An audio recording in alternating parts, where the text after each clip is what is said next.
Quantos trabalharam no dia de hoje? Amém. Então, esse é o segundo time é o meu. Hoje eu trabalhei também, e graças a Deus. Mas independente se você trabalhou ou não, essa sexta-feira, nessa noite, é a noite que o Senhor preparou para ministrar o nosso coração. Costumo falar que não é simplesmente um culto. Você não veio assistir um culto, você não veio assistir uma ministração, você não veio consumir uma música, você veio para o encontro com o Senhor. E toda vez que nós nos reunimos, todas as vezes que nós temos a oportunidade de prestar um culto a Deus, Ele se faz presente e Ele pode fazer grandes coisas no nosso coração. Então, que a sua expectativa aqui nessa noite seja que Deus venha tocar no seu coração. Que a sua fome essa noite, que o seu desejo essa noite, que Deus venha falar com você de uma maneira que Ele nunca falou. Que a sua expectativa essa noite, que você venha ter uma experiência com Deus como você nunca teve. Essa noite é uma noite de encontro com Deus, amém? Essa noite é uma noite de ser encontrado com Deus. E o homem que se encontra com Deus, nunca mais ele é o mesmo. Sabe, meu irmão, tem muitas coisas legais nesse mundo e que não é errado, que não é pecado. Mas nada substitui o homem que se encontra com Deus. Porque depois que você se encontra com Deus, você não quer mais nada. Você só quer Deus. Você quer Deus de manhã, você quer Deus à tarde, você quer Deus à noite, você quer Deus de madrugada. Você começa a ter uma fome, uma sede. E essa fome, felizmente, nessa fome você não consegue matar lá no McDonald's. Essa sede você não consegue matar tomando uma água, porque é uma fome de Deus, é uma fome do sobrenatural, é uma fome da presença de Deus. E eu tenho orado para Deus, para Ele gerar essa fome no coração de irmãos aqui dessa igreja. Sabe, não é que você não tem fome, não é que você não tem sede, mas nós estamos vivendo os últimos dias da igreja na terra. E a palavra do Senhor fala que o amor de muitos vão se esfriar, mas entenda uma coisa, é o amor de muitos, não é o amor de todos. Então que o Senhor venha gerar uma fome no seu coração, que o Senhor venha gerar uma sede no teu coração, e mais importante do que isso, que o Senhor venha saciar a sua fome, que o Senhor venha saciar a sua sede por Deus. No seu coração existe um espaço que só a presença de Deus pode preencher. No seu coração existe algo que só Deus pode fazer. E nessa noite eu quero ministrar sobre algo que o Senhor colocou no meu coração no começo da semana. Então eu queria que você prestasse atenção. Eu prometo ser rápido, breve, objetivo. Eu sei que está calor, quando está calor a gente fica um pouco mais sonolento, a gente fica um pouco mais mole, porque bate a pressão, não fica tão legal. Mas eu quero dizer que essa noite, independente do calor, independente da temperatura, o Espírito Santo ele vai ministrar no seu coração, amém? Abra a palavra de Deus no livro de Salmos 91.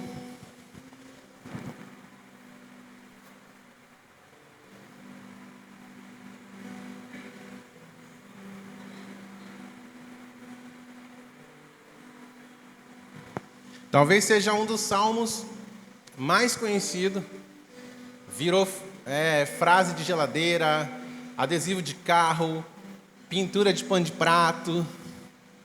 Todo mundo conhece Salmos 91. Tem algumas pessoas que ela tem a mania, eu não estou falando que isso é errado, tá bom? Entenda bem. Mas tem a mania ou o costume de deixar a Bíblia na sua casa aberta, no Salmos 91. Então, o Salmos 91 é um salmo muito conhecido, mas pouco pensado sobre ele. E vai dizer assim, ó, eu sei que você já conhece de cor, mas eu quero ler para você. Salmo de número 91. O que habita no esconderijo do Altíssimo e descansa à sombra do Onipotente, diz o Senhor, meu refúgio, meu baluarte, Deus meu, em quem eu confio. Pois Ele te livrará do laço do passarinheiro e da peste perniciosa. Só até aí, em nome de Jesus. Esses salmos é uma oração. E ele começa falando, aquele que habita no esconderijo do Altíssimo. E o que é um esconderijo? Quando você escuta a palavra esconderijo, o que vem na sua mente? Talvez venha um lugar para você se esconder. Talvez venha um lugar para você se refugiar. Talvez a palavra esconderijo na sua mente é um lugar onde você vai ficar e ninguém vai saber do seu paradeiro. Então, quando nós falamos a palavra esconderijo, aquele esconderijo. Vem algumas dessas opções na nossa mente. Mas trazendo para a Bíblia, a palavra começa a dizer que aquele que habita no esconderijo do Altíssimo. Nós sabemos que habitar é morar, é estar dentro. Mas a pergunta que eu quero fazer para você não precisa responder para mim, mas você pode se deixar ser ministrado. Aonde fica o esconderijo do Altíssimo? Que lugar é esse? Porque se a palavra começa a falar, aquele que habita, aquele que mora no esconderijo do Altíssimo, aquele que está no esconderijo do Altíssimo. Aonde que é o esconderijo do Altíssimo? Aonde que é esse lugar? Sabe, irmãos, tem dias, talvez eu estou falando para pessoas aqui, que tem dias que você não tem vontade de sair da sua casa. Talvez tem dia que você não tem vontade de encarar os teus problemas, de encarar as suas dificuldades, de encarar as suas lutas. Sabe, talvez eu estou falando para pessoas aqui que você está enfrentando crises na sua família, na sua casa, no seu trabalho, na sua vida sentimental. E existe alguns dias que a gente tem vontade de se trancar dentro de um quarto e falar, eu não quero mais saber de nada. E tem muito crente que está indo para o esconderijo, mas nem todo esconderijo é o esconderijo de Deus. Nem todo lugar onde você busca se esconder é o lugar que Deus quer que você esteja. E só para você entender um pouco mais disso, o esconderijo do Altíssimo não é sobre um lugar específico, não é sobre uma geografia específica. O esconderijo do Altíssimo é o próprio Deus. A palavra está dizendo que é aquele que se esconde nele. Então eu quero dizer que Deus, Ele tem um lugar secreto para você. Deus, Ele tem um refúgio para você. Deus, Ele tem um socorro para a sua alma. Deus, Ele tem um socorro para os seus dias de crise, para os seus dias de dificuldade. Pode o mundo inteiro virar as costas para você, mas Deus, Ele nunca vai virar as costas para você. Existe um lugar secreto em Deus, existe um esconderijo em Deus, e esse esconderijo não é sobre um lugar, irmãos, esse esconderijo é sobre alguém, é sobre Deus. Então quer dizer que o salmista está falando aqui que nos nossos dias de dificuldade, nos nossos dias de crise, nós podemos correr para Ele e se esconder nele.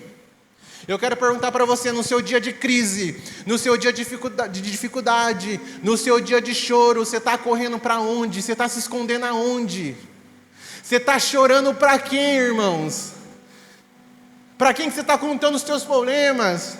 Para quem você está se lamentando? Apesar de ser bem jovem, eu gosto de alguns louvores antigos. Eu sou da playlist da Juliana. Quem foi para São Paulo sabe. Então tinha um louvor tem esse louvor muito conhecido que fala, quem chora para Deus tem resposta. Não é verdade? Você sabe cantar isso, né? Sabe cantar isso. Porque Deus não suporta ver a lágrima de um crente. Tem umas discordâncias teológicas aí, mas enfim. O louvor é quem chora para Deus tem resposta. E minha pergunta para você essa noite, você tem chorado para quê, irmãos? Porque como tal, se ficar se lamentando, ficar contando os teus problemas para todo mundo não vai resolver. Ficar se lamentando talvez numa rede social não vai resolver. Ficar murmurando, a murmuração não mexe com o coração de Deus. Deus, Ele não se move por murmuração e muito menos por necessidade. Deus, Ele se move por fé. Como assim, pastor? Quando aqui na terra eu dou um passo de fé, Deus abre os céus ao meu favor e muda a minha história. Mas para isso eu preciso entender que existe um lugar que Deus preparou para mim estar nele. E qual é esse lugar, pastor? Esse lugar é o esconderijo. E como eu acesso esse lugar? Através de uma vida de oração. Sabe, irmãos, talvez você queria ouvir que essa noite você vai ganhar um carro, você vai ganhar uma casa, você vai mudar de emprego, Deus vai aumentar seu salário, e que isso aconteça na sua vida no nome de Jesus. Mas eu quero falar, se você não tiver uma vida de oração, se você não tiver uma vida de busca, se você não procurar buscar o Senhor, você não vai acessar o esconderijo. Se você não tiver o lugar secreto com Deus, as coisas não vão acontecer na sua vida. Tem muita gente querendo, tem uma frase bem clichê que eu falo aqui, mas tem muita gente querendo os céus abertos, mas a Bíblia fica fechada dentro de casa. Eu não me canso de contar essa história, e não é julgando a pessoa, tá bom? Eu já até falei isso aqui uma vez, mas certa vez o missionário Edmar foi visitar uma irmã que fazia uns 4 meses que ela tinha esfriado na fé, tinha se afastado da igreja, e ele e a pastora sempre tentando visitar ela, e ela sempre falava que não dava, mas um dia ela aceitou a visita. E o missionário todo brincalhão, deu um incentivo, falou, a gente ama a sua vida, a igreja está aqui para te ajudar. Dela, não, missionário, eu estou bem, inclusive, eu oro e estou lendo a Bíblia todo dia. Missionário, já que você está lendo a Bíblia todo dia, deixa eu pregar uma passagem para você. Pega a sua Bíblia aí. Ela pegou uma Bíblia que estava em cima da estante dela, e na hora que ela abriu tinha um óculos. Ela falou, missionário, faz 4 meses que eu não acho meu óculos, você achou? Meu irmão, sabe, é uma pessoa que ela está se enganando, está mentindo para ela mesma. Então tem muitos irmãos, e eu não falo isso para te julgar, mas eu falo para te encorajar a viver uma vida de profundidade com Deus. Tem muitos irmãos querendo viver o sobrenatural com Deus, querendo viver milagres, querendo viver uma provisão, querendo romper algumas áreas da vida, mas quer fazer isso de uma maneira natural. E não tem como fazer isso de uma maneira natural. Para acessar o sobrenatural de Deus, para desfrutar daquilo que Deus é, eu preciso me aproximar dele, eu preciso estar com ele, eu preciso me envolver com ele. E a maneira de se envolver com ele, a porta do sobrenatural chama devocional, chama vida de oração, chama tempo de Bíblia com o Senhor. Sabe, eu não estou falando que você tem que ficar lendo 24 horas, mas você tem que se alimentar dessa palavra aqui todos os dias, irmãos. Isso aqui tem que ser seu alimento todos os dias. Amém? Então já entendemos a primeira coisa nessa noite. O esconderijo do Altíssimo não é um lugar, mas é alguém, e esse alguém é o próprio Deus, amém? Então eu quero dizer que no coração de Deus existe um espaço reservado para você. E o seu coração, só Deus pode preencher ele, amém? Glória a Deus. No Salmo 91 também, no versículo 2, vai dizer assim, ó, diz o Senhor, o meu refúgio e o meu baluarte. E se você for pesquisar o que é um baluarte, é uma fortaleza, é uma muralha que ficava em frente da cidade, onde as pessoas entravam lá dentro, tipo de uma casinha mesmo, para poder se esconder e se proteger do ataque do inimigo. Então o salmista está falando assim, além de Deus ser o meu esconderijo, além de Deus ser o lugar do meu lugar secreto, o Senhor também é minha fortaleza. Eu quero dizer, irmãos, para os dias fracos, para os dias de dificuldade, você tem uma fortaleza que você pode se esconder em Deus. A palavra de Deus diz que quando eu penso que estou fraco, forte eu estou, porque o poder de Deus se aperfeiçoa na minha fraqueza. Sabe, o cair é do homem, mas o levantar é de Deus. Mas o que está acontecendo? Tem muita gente querendo vencer com a força do próprio braço. E o que vai fazer você vencer, o que vai fazer você romper, o que vai fazer você conquistar uma vida em Deus, não é os teus dons, não é os seus talentos, não é talvez a sua inteligência, não é o quanto você fala bem, mas é simplesmente o poder de Deus atuando através de você. Mas eu quero dizer que existe uma fortaleza, Deus é proteção para a gente também. Nos dias de ataque, nos dias de dificuldade, tem um Deus que te protege, tem um Deus que é o teu refúgio, tem um Deus onde você pode se esconder atrás dele e pode falar que você está seguro. O nosso Deus também é um Deus de segurança. E para quem você tem confiado os teus planos? E para quem você tem confiado os teus sonhos? E para quem você tem confiado os teus projetos? Daqui a alguns dias, algumas pessoas, eu não sou contra isso, vai fazer aquela listinha de coisas que quer fazer no ano de 2024.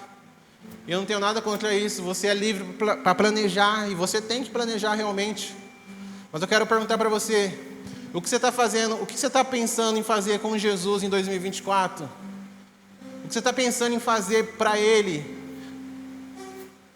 Quais são os seus planos para as próximas estações, para as próximas semanas, para os próximos meses em Jesus? Se realmente Deus é teu refúgio, se realmente Deus é a tua fortaleza, se realmente você está falando que você está escondido em Deus, tá bom, mas e aí? O que você está querendo viver em Deus nas próximas estações? Provérbios 16, 1 vai falar que pode o homem fazer os teus planos, porém a última resposta ela vem da boca de Deus. Isso é muito lindo, né? Quando nós falamos isso e tem o inimigo se levantando contra a nossa vida. Nós falamos, mas a última resposta vem da boca de Deus. Mas na verdade, esse versículo não é para o inimigo, é para a gente. É Deus falando para a gente, você pode fazer vários planos, mas eu que dou a última resposta na sua vida. Mas aí o versículo 3 vai falar assim, consagre os teus planos a Deus, então eles darão certo. Não é que tudo que você pedir para Deus vai dar certo, mas tudo que for da vontade de Deus para a sua vida, vai acontecer no nome de Jesus. Mas para viver isso, irmãos, nós precisamos ter segurança. E o homem busca por segurança, né? O homem busca pela tão sonhada liberdade financeira, liberdade profissional, segurança na família. Não tem nada de errado com isso. Alguns conseguem em todas as áreas, outros não. Muitos se frustram com isso e entram numa crise. Mas existe um lugar, irmãos, em Deus, que nós estamos totalmente seguros, que o nosso coração está guardado, que a nossa vida espiritual está sendo zelada. Porque eu estou falando para o mundo espiritual inteiro que existe um Deus, que Ele está cuidando do meu coração. Deixa eu falar uma coisa para você. Deus, Ele cuida do seu coração, viu? Deus, Ele cuida do seu chamado. Deus, Ele cuida dos dons que Ele entregou para você. Mas Ele está te dizendo que você precisa realmente confiar nele para valer. Sabe, você não depende do seu emprego, irmão. Você depende de Deus. Sabe, você não depende, talvez, de alguém para estar na igreja. Você depende de Deus. Aprenda a depender de Deus. O nosso grande problema é que nós achamos que dependência tem a ver com falta de dinheiro. E não é sobre isso. Em alguns momentos vai ser. Mas depender de Deus é se eu não tiver R$1 no bolso, eu tenho que continuar dependendo de Deus. Mas depender de Deus, eu posso ter 1 milhão na minha conta, que eu tenho que continuar dependendo de Deus. Depender de Deus é eu falar: Deus, eu tenho tudo de bom aqui, mas nada disso ganha o meu coração, porque eu estou dependendo do Senhor. O que o Senhor mandar fazer, eu vou fazer. Então o salmista ele está falando aqui que ele se encontra com Deus no esconderijo, que ele depende dele e que o refúgio dele é Deus. Sabe, você tem alguém para te proteger, você tem alguém para cuidar do seu coração, você tem alguém para cuidar de você. Agora eu preciso te falar algo. Deixa Deus ser Deus na sua vida em nome de Jesus. Deixa realmente Deus cuidar das suas feridas. Deixa realmente Deus cuidar dos traumas. Deixa Deus cuidar daquela área que você não deixa ninguém cuidar. Deixa Deus cuidar de você. Se permita passar pelos processos que Deus está iniciando na sua vida. Eu lembro quando eu era adolescente, teve uma vez jogando bola, eu trinquei o pulso, não foi nem quebrar, eu trinquei. E o médico colocou uma tala e ficou... Eu fiquei 15 dias com aquela tala, no calor, e a tala ficava aqui assim, ó. E encostava bem essa viradinha aqui, irmão. Nossa, que agonia. Improvisei um ferrinho, improvisei um lápis e conseguia coçar. Só que faltando uns 3 dias para ir no médico, eu fui inventar... Errado, era menino. Escondido dos meus pais, eu fui inventar de jogar futebol. Eu joguei futebol com a tala, eu caí, sujei a tala, tentei lavar para disfarçar. E o dia que eu cheguei no médico, eu falei: não, eu enganei meu pai, enganei minha mãe. Eles não sabem. Mas aí o dia que eu cheguei no médico, ele olhou e ele falou assim: e essa tala fora do lugar? E meu braço estava assim, ó. Eu falei: mas como que ele sabe? Pô, irmãos, o cara é médico, o cara vive disso. E aí ele tirou, ele falou: ó, a sua recuperação poderia ter sido mais rápida, mas por causa que você mexeu na tala, eu vou ter que colocar mais 7 dias. Me lasquei. Mas por quê? Porque eu quis fazer do meu jeito. Eu quis dar jeitinho. Eu quis falar: não, aqui tá bom, estou curado, nem sinto mais dor. Mas não estava ainda. Precisava de mais uns dias. E esse é até um exemplo bobo, mas tem muito crente que na sua vida espiritual está desse jeito. Jesus começa a ministrar uma área, Jesus começa a cuidar dessa área da sua vida, aí chega um determinado momento e você fala: não, eu estou bem, não, eu estou bom, não precisa mais não, Jesus. E aí sabe o que acontece? Você começa a retroceder. Então você precisa deixar Deus ser Deus na sua vida, irmãos. Você precisa respeitar os processos de Deus na sua vida. Você precisa deixar realmente as coisas acontecer.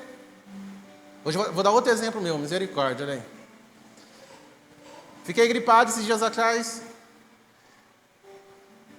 Minha querida esposa foi lá na farmácia e comprou o kit Elimina Gripe. Era gripe e dor na garganta. Ela comprou uns veneninhos lá, uns remédios. E eu tinha que tomar 7 dias. E eu tomei 5.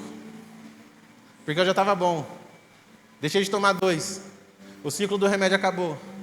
E eu continuei com a garganta ruim. Domingo, misericórdia, estava muito difícil. À noite, não tinha mais voz. Mas por quê? Porque o tratamento não foi até o final. E às vezes nós tomamos remédio por 2 motivos. Para curar uma doença e para evitar de ficar doente. E quando Deus chama a sua atenção, é um remédio que Ele está te dando. Ou para te curar de algo, ou para te livrar de algo. E tem muito crente fazendo cara feia porque Deus está te dando remédio para cuidar do seu coração. E todo mundo, irmãos, todo mundo tem uma área na vida, ou mais, que precisa ser cuidado por Deus. Ninguém é tão bonito assim. Ninguém é tão perfeito assim. Todo mundo tem uns dias difíceis. Eu me dou uma história de um amigo, pastor, que ele falou para o obreiro dele: e aí, jovem, está empolgado com Jesus? Tô, pastor, tô voando. Está pensando em desistir? Imagina, pastor, eu nunca vou desistir de Jesus. Aí o pastor dele: pois eu penso todo dia em desistir do evangelho. Sabe, ele foi sincero. E talvez eu estou falando para irmãos aqui que inúmeras vezes esse ano você pensou em desistir. E não é porque Deus não é bom, e não é porque você não entende que Deus é justo, fiel, que Jesus é seu Salvador. É porque você está tão distante de Deus, você está rejeitando tantos remédios que Deus está te dando para curar a tua alma. Você está falando: esse negócio de servir a Jesus não é para mim não. Eu acho que ele errou de endereço. Esse negócio de estar na igreja não é para mim não. Esse negócio de crente não é para mim não, não dá certo não. Deu certo com o meu amigo, deu certo com o meu vizinho, deu certo com o fulano, mas isso não é para mim não. Claro que é para você, mas vai ser para você fazendo do jeito que Deus quer, não do jeito que você quer. A minha vida que tem que se enquadrar no Evangelho. Não é o Evangelho que se enquadra na minha vida. Eu pegar um perfume e dar algumas borrifadas de Evangelho na minha vida.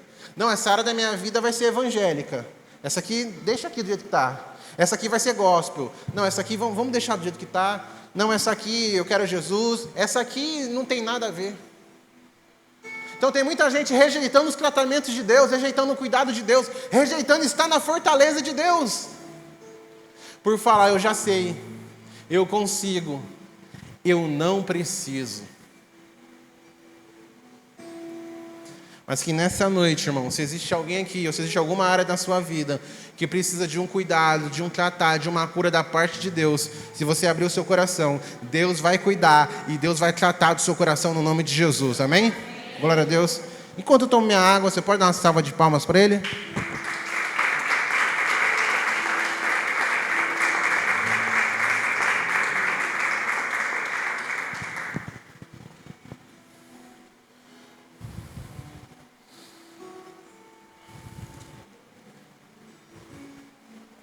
Aí o Salmos 91 vai continuar assim, ó: que aquele que habita no esconderijo do Altíssimo, na sombra do Onipotente descansará.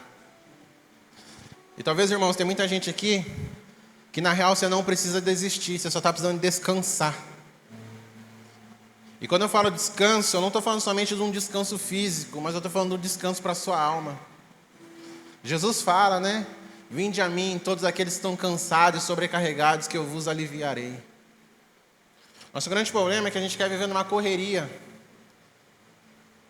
A gente quer resolver tudo e a vida de todo mundo em alguns momentos. E muita gente está esquecendo da sua própria vida. E na verdade nós temos que pegar aquilo que Deus fez na terra como modelo. E qual que é o do modelo de Deus? Deus, ele cria o mundo, tudo que existe, em 6 dias. E ele cria o homem. E depois de criar o homem e a mulher, ele coloca o homem e a mulher no 7º dia para descansar. Para aí sim, a partir do 8º dia, começar a viver. Então, no padrão do mundo, eu tenho que me matar de trabalhar para poder descansar. Mas no padrão de Deus, primeiro eu descanso, para depois trabalhar.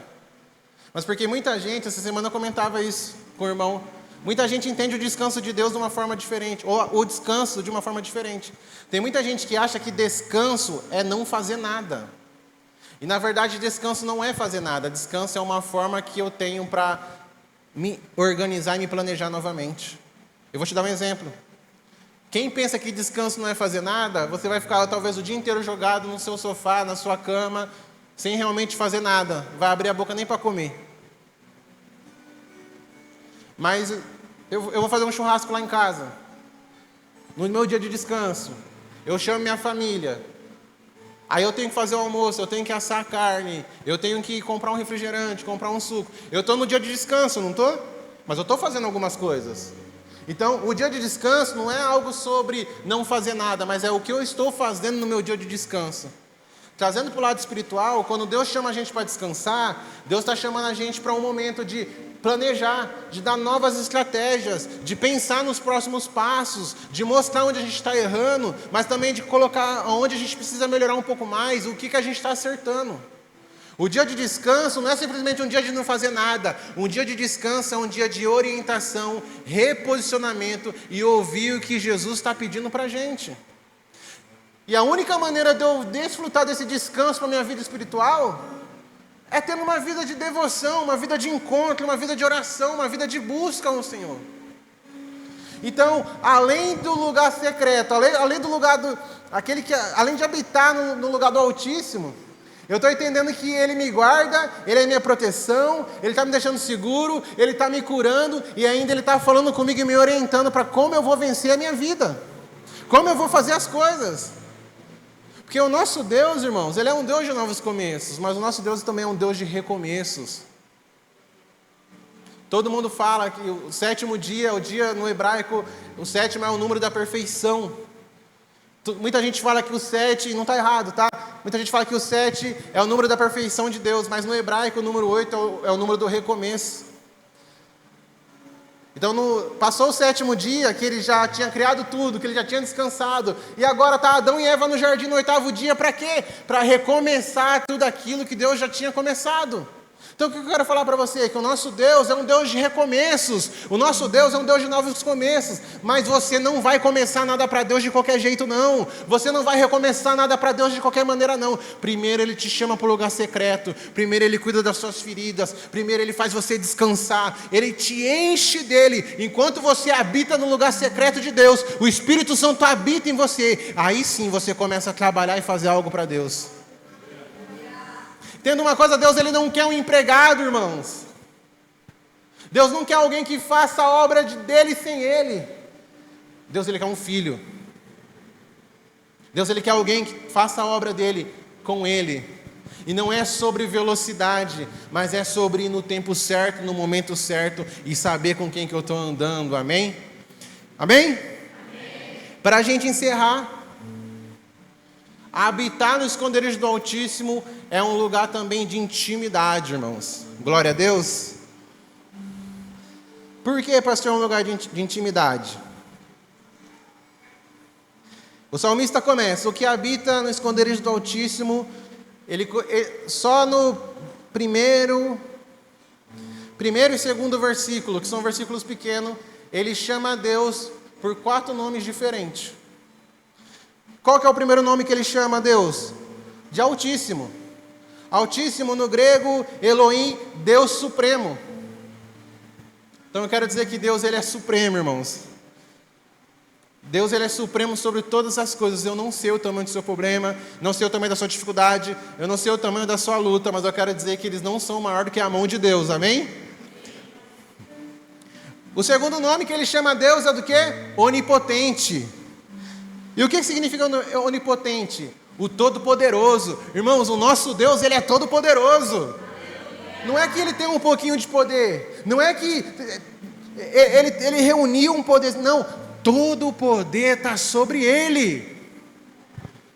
Eu amo um exemplo, que no final dos tempos, quando tiver a guerra do Armagedão, Jesus Ele vai voltar para lutar contra o anticristo, mas muita gente acha que vai ser uma luta do bem contra o mal, e vai ter um monte de coisa. Não, irmãos, só para você entender, vai estar assim, vai estar todos os exércitos do mundo cercando Israel, querendo acabar com Israel, vai estar todo mundo lá, vai estar o anticristo lá, e Jesus Ele vai vir com todo o poder, Ele vai chegar, Ele só vai fazer isso aqui, ó, acabou. Então, tipo assim, o nosso Deus, Ele não tem um pouquinho de poder. O nosso Deus, Ele é o próprio poder. Então, se existe algo na sua vida que é impossível, se existe algo na sua vida que está difícil, apresenta para o Todo-Poderoso, porque Ele pode resolver, amém? Então, o salmista chama Ele de Altíssimo, chama Ele de Onipotente, chama Ele de Senhor. Senhor, eu estou reconhecendo que Ele é o meu Senhor. Senhor, eu estou reconhecendo que eu obedeço a Ele. E para encerrar, no finalzinho do versículo 2 aqui, ele chama de Deus meu.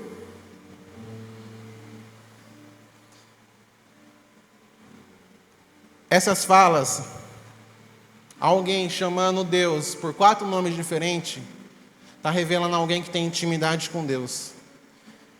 Irmãos, se esconder no esconderijo de Deus, um dos nossos benefícios vai gerar proximidade, intimidade com Ele. Só se fala assim de Deus quem conhece Ele. Deus meu. Eu quero dizer que esse Deus, se você quiser, Ele também pode ser seu, irmãos. Você também tem essa liberdade de chamar Ele de Deus. Existe um lugar secreto para você em Deus, amém? E para a gente encerrar, para a gente terminar, João capítulo 1, verso 12, eu quero terminar aqui, para a gente poder orar nessa noite.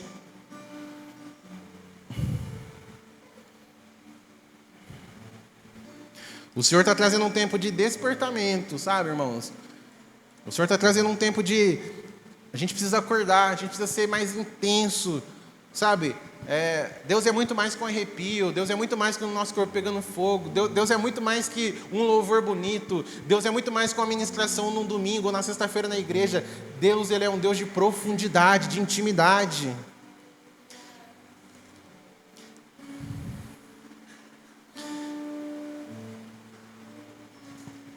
Deus, Ele não quer um escravo. Deus, Ele não quer um empregado. Deus, Ele quer nos eleger como filhos. Então, quando eu entendo o lugar de intimidade com Deus, quando eu entendo que existe um lugar onde eu posso ser eu, onde eu posso chorar, onde eu posso mostrar as minhas feridas, onde eu entendo que existe um lugar que não vai ter julgamento, mas não é que Deus vai passar a mão na sua cabecinha, não, mas Deus vai cuidar de você e vai te consertar. Mas quando eu entendo que existe um lugar de intimidade, que Deus, Ele vai me refazer e eu vou viver novos começos, eu começo a ter intimidade com Ele. E aí quando eu começo a entender isso, e quando eu creio em Jesus, eu ganho um dos privilégios mais lindos que existe nessa terra, que vai dizer assim, ó. João, capítulo 1, verso 12. Mas todos quanto receberam, deu-lhes o poder de serem feitos filhos de Deus, a saber, os que creram no seu nome. Então, só para você entender, irmãos, todo mundo é criatura, mas todo aquele que aceita e reconhece Jesus como o único e suficiente Salvador, você ganha o direito de ser chamado filho de Deus. O nosso Deus continua sendo o nosso Senhor. O nosso Deus continua sendo a nossa fortaleza. O nosso Deus, Ele continua sendo o nosso refúgio. O nosso Deus, Ele continua sendo o nosso socorro. Mas a partir do momento que a minha vida está entregue a Jesus, eu também tenho o privilégio de chamar o nosso Deus de Pai. Sabe, eu não sei como foi o seu relacionamento com o seu pai, com a sua mãe, com a sua família. Eu não sei como está o seu coração, mas eu quero dizer que você tem um Pai que se importa com o seu coração. Você tem um Pai que se importa com a sua vida. Você tem um Pai que te ama. E você tem um Pai que quer mudar a história da sua vida. Se coloca de pé em nome de Jesus.